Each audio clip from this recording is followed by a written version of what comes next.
Hi everyone, स्वागत है आपका अपने चैनल पढ़ाई लिखाई बाई अर्पित सर पर। स्टूडेंट, हम जीएस दृष्टि की चित्रात्मक प्रस्तुति से मॉडर्न हिस्ट्री का अध्ययन कर रहे हैं। आज का टॉपिक है ट्रेड यूनियन एवं साम्यवादी दल। मद्रास मजदूर संघ के संस्थापक वीडी वाडिया थे और 1918 में स्थापना हुई। यह भारत का प्रथम आधुनिक मजदूर संघ का संगठन था। अहमदाबाद टेक्सटाइल लेबर एसोसिएशन की स्थापना 1918 में महात्मा गांधी द्वारा की गई। ट्रेड यूनियन कांग्रेस का अन्य नाम अखिल भारतीय ट्रेड यूनियन कांग्रेस था। 1919 में अंतर्राष्ट्रीय श्रम संगठन की स्थापना के कारण ही इसकी स्थापना हुई थी। इसके संस्थापक एमएन जोशी थे। 31 अक्टूबर 1920 में इसकी स्थापना हुई थी। बम्बई में लाला लाजपत राय प्रथम अध्यक्ष थे और जोसेफ बैप्टिस्टा उपाध्यक्ष थे। इसका प्रथम विभाजन 1929 में नागपुर अधिवेशन में जवाहरलाल नेहरू अध्यक्ष थे तब हुआ था। 1919 में कम्युनिस्ट इंटरनेशनल की स्थापना हुई थी।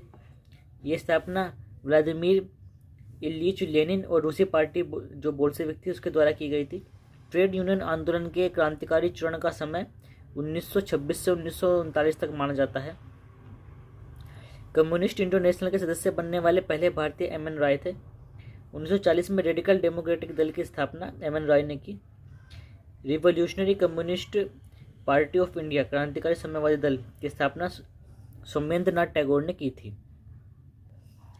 भारत में बढ़ रही क्रांतिकारी गतिविधियों को कुचलने के लिए 1917 में न्यायाधीश सिडनी रोलेट की अध्यक्षता में एक समिति गठित की। इस समिति के सुझावों पर मार्च 1919 में पारित विधेयक रोलेट एक्ट कहलाया। यह एक्ट लॉर्ड चेम्सफोर्ड के कार्यकाल में पारित हुआ। इस एक्ट द्वारा अंग्रेजी सरकार जिसको चाहे जब चाहे बिना मुकदमा चलाए जेल में रख सकती थी, इसलिए इसे बिना वकील, बिना अपील और बिना दलील का कानून कहा गया।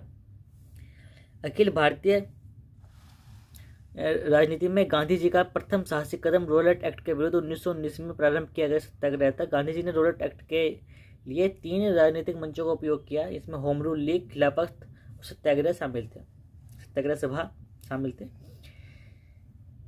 13 अप्रैल 1919 को बैसाखी के दिन अमृतसर में जलियांवाला बाग में एक सार्वजनिक सभा का आयोजन हो रहा था, जिसमें डॉक्टर सैफुद्दीन किचलू और डॉक्टर सत्यनारायण की गिरफ्तारी और ब्रिटिश दमन का विरोध किया जा रहा था। जनरल रेगिनाल्ड एडवर्ड हैरी डॉयर ने भीड़ पर गोली चलाने का इसी बीच आदेश दिया।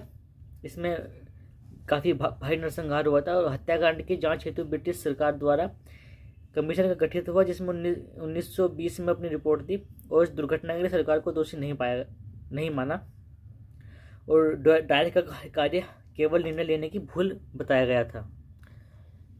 हंटर कमीशन में 3 भारतीयों को भी सदस्य बनाया गया, जिसमें एच.सी. सीतलवाड़, पंडित जगत नारायण, सुल्तान अहमद खान शामिल थे।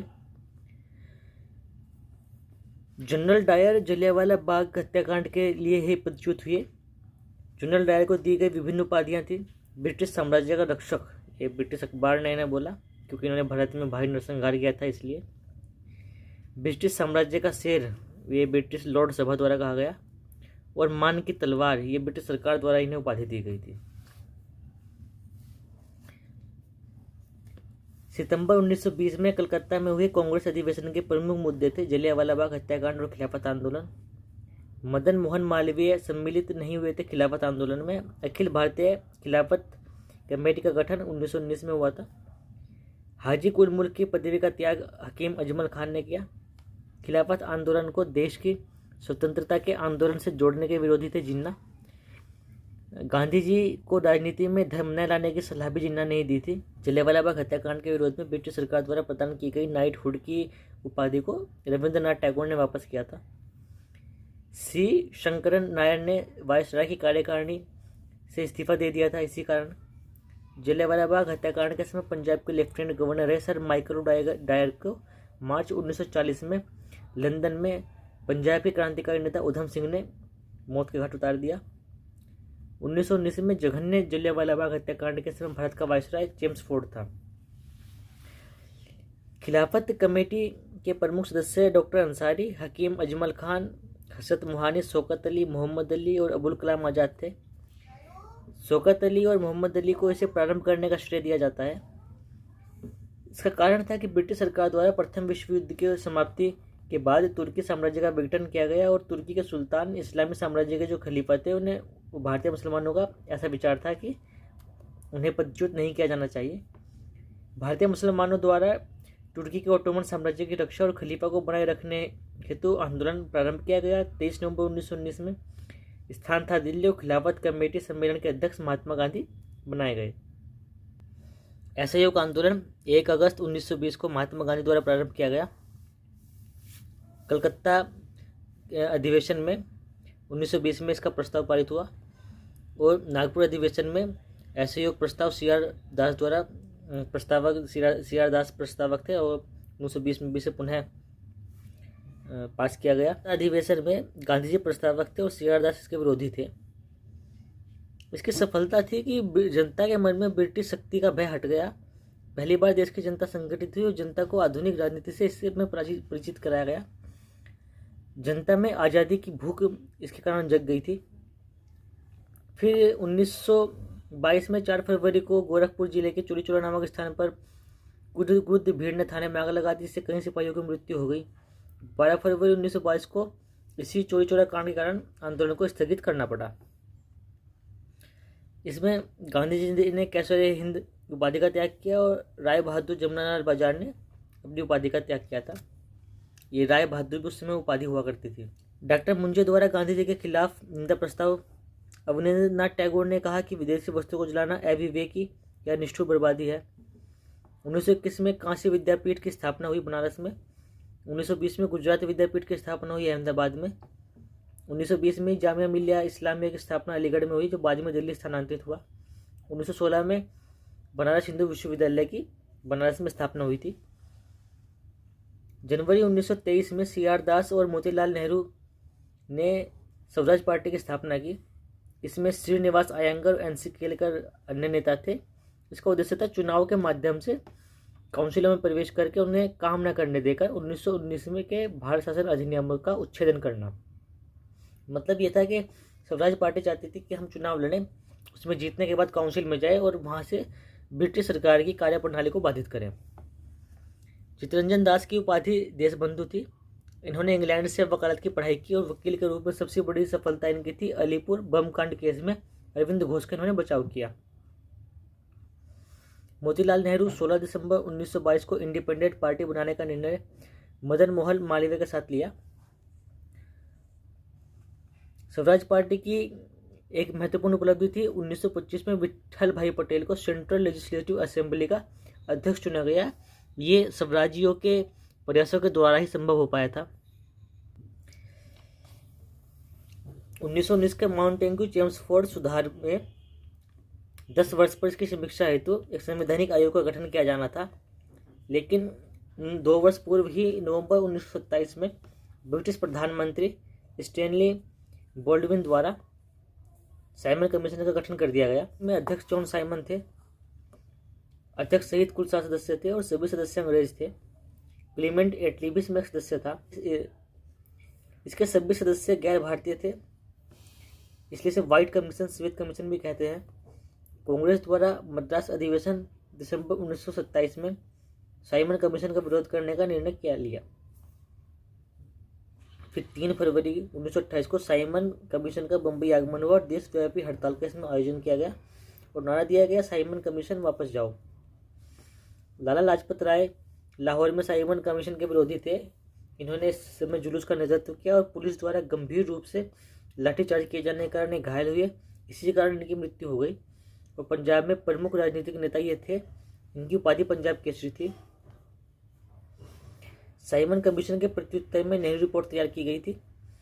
सर्वदलीय समिति इसमें बनी और अध्यक्ष मोतीलाल नेहरू, सचिव जवाहरलाल नेहरू थे। कुल 9 सदस्य थे।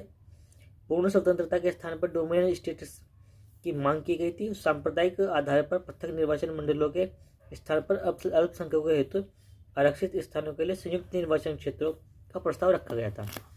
मौलिक अधिकारों का प्रावधान भी इसमें लाया गया था, जो कि बाद में प्रस्तावित संविधान में शामिल किया गया। कांग्रेस का लाहौर अधिवेशन बहुत महत्वपूर्ण है, क्योंकि इसमें पूर्ण स्वराज 1929 में इसका निर्णय लिया गया था। लाहौर अधिवेशन का आयोजन दिसंबर 1929 में हुआ। स्थान लाहौर था। 31 दिसंबर 1929 की मध्य रात्रि को जवाहरलाल नेहरू ने लाहौर में रावी नदी के तट पर भारतीय स्वतंत्रता का ध्वजारोहण किया।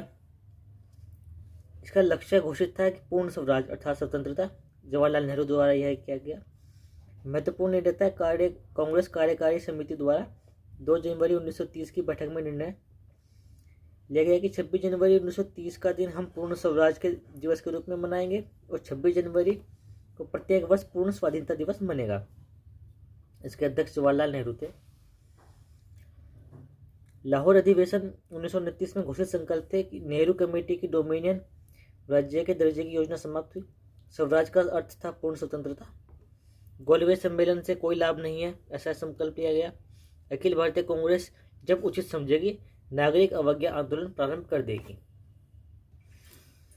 सविनय अवज्ञा आंदोलन 1930 में प्रारंभ किया गया। 12 मार्च 1930 को दांडी मार्च शुरू हुआ साबरमती आश्रम से, अहमदाबाद से। 6 अप्रैल 1930 को दांडी से प्रारंभ हुआ सविनय अवज्ञा आंदोलन। सविनय अवज्ञा आंदोलन का घटनाक्रम इस प्रकार है कि महात्मा गांधी को 5 मई 1930 में गिरफ्तार कर लिया गया और यटवदा जेल में रखा गया। गांधी जी की गिरफ्तारी के बाद अब्बास तैयबजी आंदोलन के नेता हुए। अब्बास तैयबजी की गिरफ्तारी के बाद सरोजिनी नायडू द्वारा दसना नामक गोदाम पर धावे का नेतृत्व किया गया 21 मई 1930 में। और उत्तर पश्चिमी सीमा प्रांत में खुदाई खिदमतगार संगठन, इसके संस्थापक खान अब्दुल गफ्फार खान थे, इन्होंने नेतृत्व किया। मणिपुर में जियातंग आंदोलन, इनका नेतृत्व करना गोंडेल्यू नागा जनजाति की महिला थी, इन्होंने नेतृत्व किया। इन्हें बाद में रानी की उपाधि भी दी गई थी। सविनय अवज्ञा आंदोलन के दौरान उत्तरी बिहार के सारण जिले में चौकीदारी टैक्स के विरोध में प्रदर्शन हुआ और दांडी मार्च शुरू किया गया था नमक कानून तोड़ने के लिए। गांधी जी सितंबर 1932 में अखिल भारतीय छुआछूत विरोधी लीग की स्थापना की और हरिजन नाम का साप्ताहिक समाचार पत्र का प्रकाशन किया। 1931 में गांधी जी और इरविन के मध्य समझौता हो गया था। इसमें मध्यस्थता तेज बहादुर सप्रू और M.R. जयकर ने की थी। वार्ता फरवरी 1931 में प्रारंभ हुई दिल्ली में और समझौते की तिथि 5 मार्च 1931 रखी गई। सरोजिनी नायडू ने गांधी और इरविन को 2 महात्मा की संज्ञा दी। इस समझौते के प्रमुख बिंदु हैं कि गांधी जी के नेतृत्व में कांग्रेस सविनय अवज्ञा आंदोलन स्थगित करने को तैयार होगी। सभी युद्धबंदियों जिनमें हिंसा का आरोप नहीं था उन्हें रिहा किया जाएगा। विदेशी कपड़ों और शराब की दुकानों पर शांतिपूर्ण धरना देने का अधिकार होगा। समुद्र तटीय प्रदेशों में बिना नमक कर दिए नमक बनाने की अनुमति होगी। कांग्रेस द्वितीय गोलमेज सम्मेलन में भाग लेने के लिए तैयार होगी। इरविन के जीवनीकार एलियन कैंपबेल जॉनसन के अनुसार गांधी इरविन समझौते में महात्मा गांधी के लाभ थे सांत्वना पुरस्कार। वायसराय इरविन ने गांधी जी को जेल से रिहा किया 26 जनवरी 1931 को और वर्ष 1930 में अंग्रेजी सरकार के विरुद्ध प्रसिद्ध पेशावर कांड के नायक वीर चंद्र सिंह गढ़वाली थे। सविनय अवज्ञा आंदोलन की असफलता के बाद गांधी जी ने रचनात्मक कार्यक्रमों को महत्व दिया था। स्टूडेंट्स, आज की वीडियो में बस इतना ही। वीडियो अच्छी लगी हो तो लाइक, शेयर और सब्सक्राइब कीजिए। Thank you.